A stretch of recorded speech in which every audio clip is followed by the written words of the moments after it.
ไม่สูงค่าเมื่อนั้นก็มาพบทบขาใจเป้าเรื่องในคณะกูก็คณะขาใจเป้าเรื่องก็เต็มมาใครในปืนพระราชเป็นเจ้าพระราชเป็นเจ้าเลยก็ชดเอาพรมอันเป็นคนผีนั่นเองค่ะเนาะเมื่อนั้นเขาว่ามีคนผีอันเป็นพรมนั้นอยู่หึงน้าในคำว่าเนาะอยู่หึงน้าแล้วก็ทางว่าตกเขาในเป็นอมตะเย้าในคำว่าเนาะ อัมโมอัมโมลูอัมโมอัมมีวันเกิดอัมมีวันตายนะครับผมในภพภูมิเขาสูงแห่งนั้นนะครับอยู่ความผู้ไหลกับไหลกันนะครับอันเป็นโลกเมืองก้นเฮาคันในเตียงผู้กาไหลปอก็ผมในอันเป็นทางนะครับอยู่กันเป็นชีกับชีกันทำผมต้องไหลเขาอะ เบิกก็ไม่อันเป็นพระราเป็นเจ้าในสมหู้ถึงลองตั้งวนอันเป็นพรมนั่นก็ว่าเนี่ยว่าเจ้าในวนพิษไว้ในเนี่ยว่าพรมในเขาอายุเขายาวแห่งนั้นเลยครับเนาะเป็นลายกับลายกันก็รู้เสียงไรนะครับเนาะหมอตายนะครับเนาะก็ไม่พระราเป็นเจ้าก็เลยขึ้นมือชอดตีเมืองอีกันเนาะเนี่ยว่ายินดีครับตอนค้าสมณะนะครับว่า อันเจ้าได้มาขึ้นมาฮอดในเมืองผีในเนาะต้นมีคนก็เลยขึ้นมาฮอดได้เสบอกนะเจ้าได้มีเป็นคนอันมีมนต์การปรมีอันใหญ่เต้อในเลยขึ้นมาฮอดเมืองผีเฮาคาไลในเนี่ยว่าพระราเป็นเจ้าก็ลาดว่าเจ้าตึกวนพิษไว้ในข้อนั้นอันเป็นผมเนี่ยเจ้าตึกวนพิษไว้ในข้อนั้นผมในอายุยืนยาวนะนะครับเขา ผู้ลองตั้งวนเจ้านะครับเจ้าตึกหันพิษไว้อยู่นะครับเฮ็ดจึงเห็นเลยว่าหันพิษเนาะพรมเขาคันในมีวันตายนะครับเนาะมาหน้าทิฏฐินั้นสูงนะครับเนาะมาหน้าทิฏฐินั้นตึกสูงนะครับเนาะผมเนี่ยอาสาก็ยืนยาวแห้งนะนะครับว่าเฮ็ดจึงเห็นเลยว่าจึงนั้นกะลาเนี่ยว่าก็ไม่พระราชเป็นเจ้าก็ลาดว่า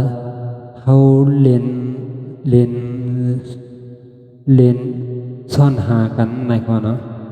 รักปลายเมียกันค่ะเนาะเจ้าในอิทธิฤทธิ์ของเจ้าคารู้เนี่ยว่าเจ้าต้องเรียบปลายขาป้วนไรเนี่ยว่าก็ไม่ก็ไม่ผมนั่นก็กว่าก่อนกว่าอันตั้งเขาอะกว่าเลยเย็นก็ไม่หายโตกว่าเป็นอยู่นั้นครั้งบอกอันตั้งสุดในไรกว่าเย็นเป็นน้ำปังไหลนะครับเนาะ เย็นเป็นน้ำปังลายเขาก็เป็น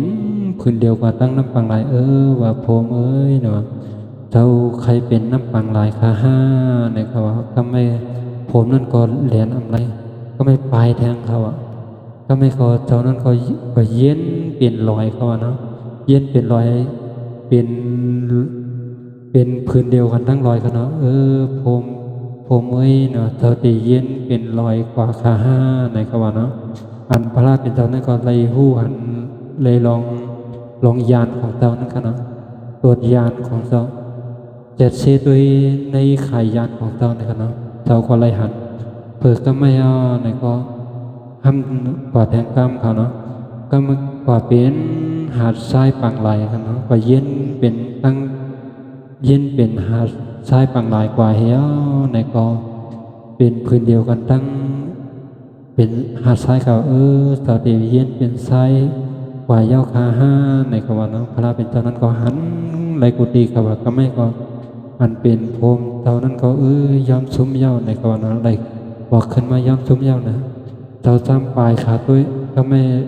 พระเป็นเจ้าก็เจ้าซ้ำหาขาตัวดูในกว่าเนาะก็ไม่พระเป็นเจ้าก็เลยหายตัววับในกว่าในก็ตามตัวคาถากันนั้นกันนะหายตัววับแล้วแล้วก็อันเป็นพรมนะอันเป็นคนผีนี่กันเนาะคนผีอันเป็นพรมนะหาจึงคือก็หาอัมญาครับวะเนาะหาจึงคือก็หาอัมญาตรวจด้วยทิพยสมบัติของเจ้าก็หาก็อัมญาอะไรนะครับเนาะก็ไม่ขาย้อนซุ้มเย้าในกว่านะออกมาได้เย้าคาเนาะพระเป็นตอนนั้นก็ห้ามเดินต้องก้มไปอยู่ดีนโหนั่นแหละว่าได้กว่าอะไรครับวะเนาะ ย้อนสมเยาคาเนี่ยว่าก็ไม่ละ เก่าข้ามในกว่าไรในก็ว่าเก่าข้าก็อยู่ตั้งเหนือหัวเจ้าในทะเลในว่าโอ้เนื้อลีเต้ขลังหน้าประเสริฐเต้ในขนาดไรก็ผมนั่นก็เลยเลยคุบเข่าไว้กันเดียวกันนะเลยคุบเข่าไว้พระเป็นเจ้ากันเนาะโอ้พระเป็นเจ้าในเอตลิกระถาในเขียนเต้ขลังหน้าในขนาดย่อขย้อนซุ้มเหมียวก็ไวกว่าแล้วในก็เลยเป็นเขียวตาปานขนาดเจ้าพระเป็นเจ้าก็เลยเขียวเดียวในก็เลยเขียวตาปานกว่าคำเดียวกันเนาะขามีได้สดเขายาม10 โมงต่อถึง11 โมงครึ่งขาขึ้นในกันเนาะว่าสอนรูปภาพเป็นวงสีของนั้นคือเต็กคำว่าได้ราคาขาเป็นสายบัดทึงในกันเนาะมาย้อนเพลงความกอะไรค่ะกูก็คณะฝากติดตามข่าวสายเป้าเล่งบองคณะทาง Facebook YouTube เยอะกว่า TikTok ในคณะกูก็ค่ะ